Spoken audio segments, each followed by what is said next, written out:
that I would say I think that day had as much or more pressure than any other game I've ever played in. We'll discuss it with Spikes after a while. There's no question he had an entire year of built up. We're on TV. This is the first day. Watch the TV. Look, I'm going to tell you.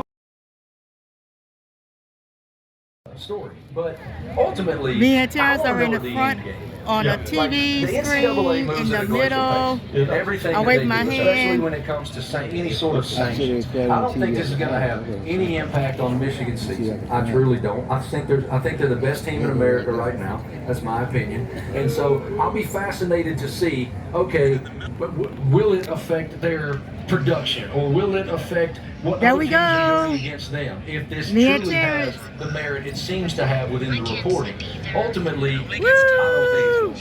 Yeah, well, what'll be interesting too is Michigan actually starts playing people now. They played no one. They played half the teams in my bottom 10 up to this point. And so now they're going to have to start playing some games, at least a couple with teams with numbers next to the names, and that's why they play the games in November. And so it's going to be fun. Yeah, hey, look at this guy. It's Darth Gator. It's Darth Gator. Turn around, Darth Gator. So we got Darth Gator, and said that Marty McGee are their favorite Jedis, and that's us. So yeah, Darth Gator. Look, Terrence. If you really watch the show, then you know. I can't see what's on there. You might recognize, he's got a gator on his head. Okay. You might recognize him because he's been on this show more than a few times. So there you go. Hey, speaking of someone who knows a little something about this football game, 3-1. We are here in person, and then the one game they lost is the one that people still talk about to this day for a lot of reasons. And he joins us now right here on this demo field. And of course, will be on SEC Nation coming up shortly. Tim Tebow, have you ever been to Jacksonville? This is your first time. Sort of like this place. Thanks for bringing that game up. To be honest, I don't think we've ever gotten over it. It just means that much, right? I know the slogan for the SEC is it just means more, and we're fortunate to play in 12 rivalry games and 11-1. But you know, the one we talk about and remember is that one. The one, the 07, right? That's right. The Gator style game, which Mark Rick and I talked about, and he reminds me we lost to Tennessee and we barely beat Vandy, and we need to do something to fire up the team. He says, I'm not saying that makes it right, but I'm saying that's right. So what do you remember about that? Well, not as good as we should have, because we should have reacted by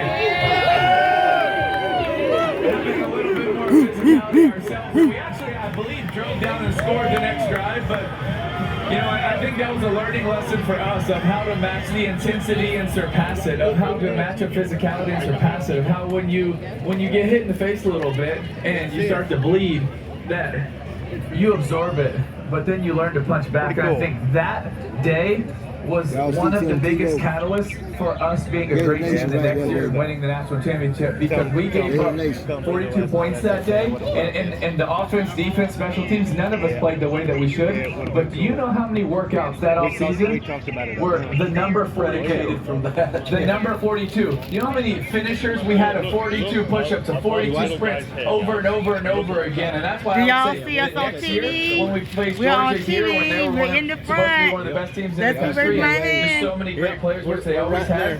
So anyway, we had trained for that day so much. Again, the first time I came to this game was for SEC Nation, gosh, I mean years ago, and I was wrapping around a story, and I was in a parking lot right over here, and literally, I did Sports Center that morning, and in the middle of a live shot, I'm doing some big in-depth whatever, and so-and-so, and this guy in the defense, and all of a sudden the camera starts moving, and the producer starts doing this in the background. And I start doing this thing where I start shuffling my feet and turning like a penguin. And I'm like, why can't I do this right now? And there was some gentlemen were setting up a dance stage behind me that had a lot of glitter on it. Holiday. Yeah. And I was like, okay, yeah. But this game, these parking lots remind me of all those years you and I went to Talladega Superspeedway and saw things that we can't share on television. Yeah, it's a very similar party. Those things are seared in my memory forever. They will never leave. But we got Brandon Spikes coming on on the show. Tebow's going to cover it as a glory day that he had right over here in the Florida, Georgia, Florida. Yeah, big old the Planet's beer convention. the biggest alfresco drinking thing. I don't know what we're allowed to call it anymore. Why can't we call it a cocktail party? What are we doing? It's what it is. It's Georgia, Florida. It's Marty McGee. We're coming to you right now. Ain't nothing better than a Marty McGee cocktail party.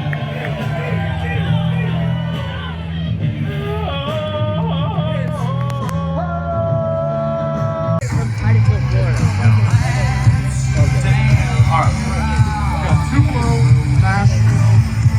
1 second, fellas. How far for you?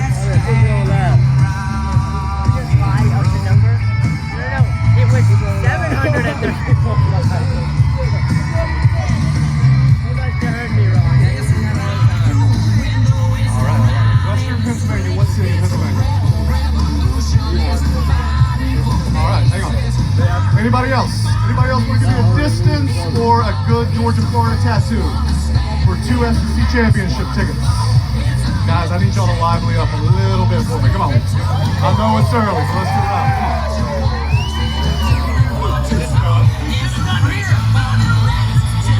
All right, so I got a Beaver Falls, Pennsylvania. I'll take a win for the distance if nobody can beat Pennsylvania. Anybody? Nope. All right.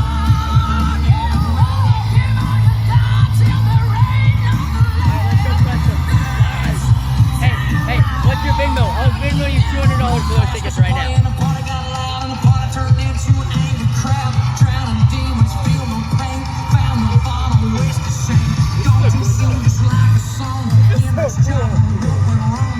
He's getting inducted, so congratulations, Joe, because you're awesome. But this game, you get inducted. It's not just about the rest of the season. For this game, for these players, how they play. Yeah, Gator Nation, Gator Nation. Look at us there, look at us. When you walk into the stadium and you look to the difference. I ain't never on TV before. 3 generations, like, side by side, all coming from Northeast Florida. A lot. Are you telling me that a lot of the best players from Northeast Florida that played last night are coming to this game as a recruit today? No, Y'all see us on the screen? And you get to say, hey, by the way, if you come to Florida, if you come to Georgia, you're going to get to play in one of the most unique atmospheres in all of the country. And I've gotten the chance to play in a lot of different unique atmospheres, from Wembley Stadium in London to cool stadiums all over the country and the world. There ain't That's anything more Terrence in unique the than playing in middle. this. Well stated. We love your passion, brother. Thank you. I'm ready to strap. I'm ready to go. baby. I'm serious. I'm ready to get on with it. It's time. And by the way, you can catch Tim on SEC Nation and us too over at the stadium. We're going to go over there and do a little bit of work. You're the dude. Man, that was on. Just hey, dude. Hey, it's hot.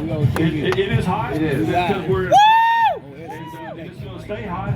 And Tim Tebow has gotten us like our temperature is higher than it was because of that speech right there. Was that the speech part 2? I think that it was. SEC Nation, 10 a.m. Eastern. Coming up right after us. Right here.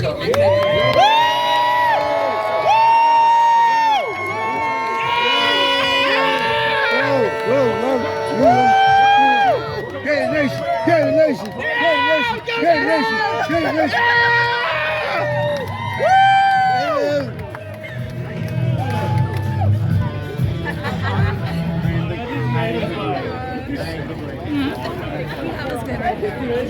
No, she didn't. She said, thank you guys so much. You guys are ready. My parents' first date was a Florida-Georgia game. And you know what's so cool is a player that I loved watching. I didn't love his team because it was Georgia, but I loved watching was Herschel Walker. And to break Herschel Walker's record against Georgia in my hometown and then take that ball and give it to my dad, like those are the things that you talk about one day, more so than just the game, but it's the meaning, it's why it means more. All right, so I'm ready to go. I'm ready to go. So, I've been very outspoken about too many neutral site games, like week 1 and week 2, and we're playing in stadiums don't really mean a lot to anyone. Okay. But Oklahoma, Texas, and Dallas, this game here, to me, they have to stay there.